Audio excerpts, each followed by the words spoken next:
Praise the Lord. சர்வவல்லமையுள்ள கர்த்தருக்கு மகிமை உண்டாகட்டும். இந்த ஆசீர்வாதமான வேலைக்காக கர்த்தரை துதிக்கிறேன். நம்முடைய தேவன் நம்மோடு இருக்கிறார். நான் உன்னை விட்டு விலகுவதும் இல்லை, உன்னை கைவிடுவதும் இல்லை என்று சொன்னார். அப்படியே நம்மோடு இருந்து ஒவ்வொரு நாளும் அவர் நம்மை வழிநடத்தி வருகிற தேவனாய் இருக்கிறார். நம்முடைய சிந்தனைக்காக மார்க் எழுதின சுவிசேஷம் 5ஆம் அதிகாரம் 19வது வசனம். இயேசு அவனுக்கு உத்தரவு கொடாமல், நீ உன் இனத்தாரிடத்தில் உன் வீட்டிற்கு போய் கர்த்தர் உனக்கு இறங்கி உனக்கு செய்தவைகளை எல்லாம் அவர்களுக்கு அறிவி என்று சொன்னார். பிசாசு பிடித்திருந்த ஒருவனை இயேசு சந்தித்தார் என்று பார்க்கிறோம். அவன் கல்லறைகளிலே கூக்குரலிட்டு தங்குகிறவன், கல்லுகளினால் தன்னை காயப்படுத்துகிறவன். அவனை கண்ட இயேசுவை கண்ட மாத்திரத்திலே அவன் அலறுகிறான். இயேசு சொன்னார், அசுத்த ஆவியே இந்த மனுஷனை விட்டு புறப்பட்டு போ என்று அங்கே சொன்னார் என்று பார்க்கிறோம். அப்போது அந்த அசுத்த ஆவிகள் அந்த மனுஷன் மூலமாய் பேசுகிறது. நாங்கள் அநேகராய் இருக்கிறோம் என்று சொல்லி லேகியோன் என்று சொன்னது.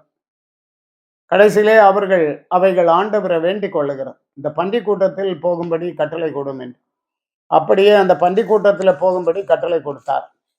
அவன் பாருங்க, 2000 பன்றிகள் கடல்ல விழுந்து மரித்து போனது என்று பார்க்கிறோம்.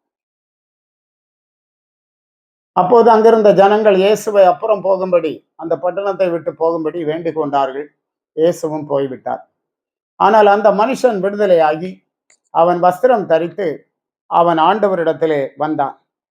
அவன் ஆண்டவரிடத்திலே கேட்கும்போது அவரோட கூட இருக்கும்படி தனக்கு உத்தரவு கொடுக்க வேண்டும் என்று அவரை வேண்டிக் கொண்டான். ஆண்டவரே, நான் எப்போதும் உம்மோடு கூட இருக்க வேண்டும், அதற்கு எனக்கு உத்தரவு தாரும் என்று வேண்டிக் கொண்டான். அப்போதான் இயேசு இந்த வார்த்தையை சொன்னார், நீ உன் இனத்தாரிடத்தில் உன் வீட்டுக்கு போய் கர்த்தர் உனக்கு இறங்கி உனக்கு செய்தவைகளை எல்லாம் அவர்களுக்கு அறிவி என்று சொன்னார்.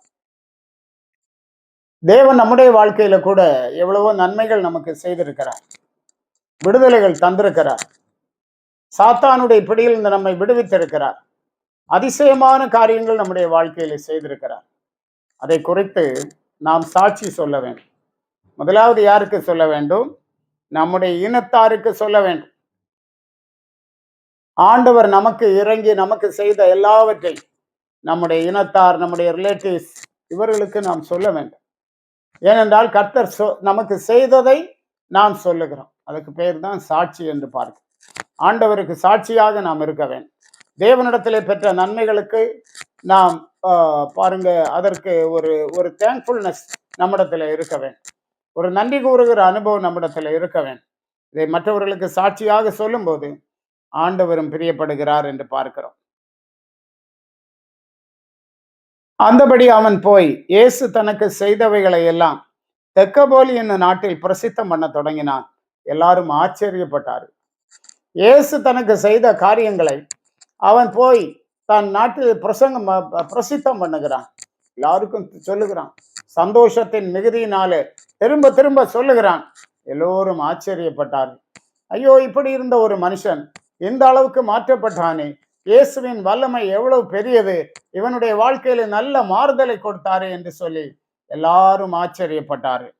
சங்கீதம் 119 130வது வசனத்துல படிக்கிறோம், உம்முடைய வசனத்தின் பிரசித்தம் வெளிச்சம் தந்து பேதைகளை உணர்வு உள்ளவர்களாக்கும். ஆண்டவருடைய வசனத்தை நாம் பிரசித்தம் பண்ண வேண்டும்.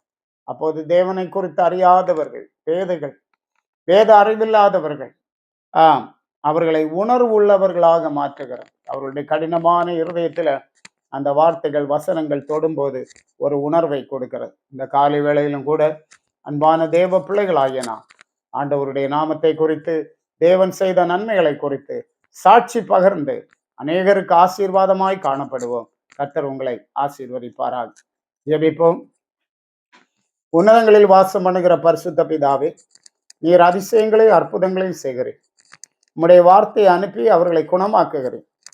உம்முடைய வார்த்தைகள் விருதாவாயிராமல் நீர் அனுப்பின காரியத்தை நிறைவேற்றும்படியாக தீவிரமாய் செல்லுகிறது.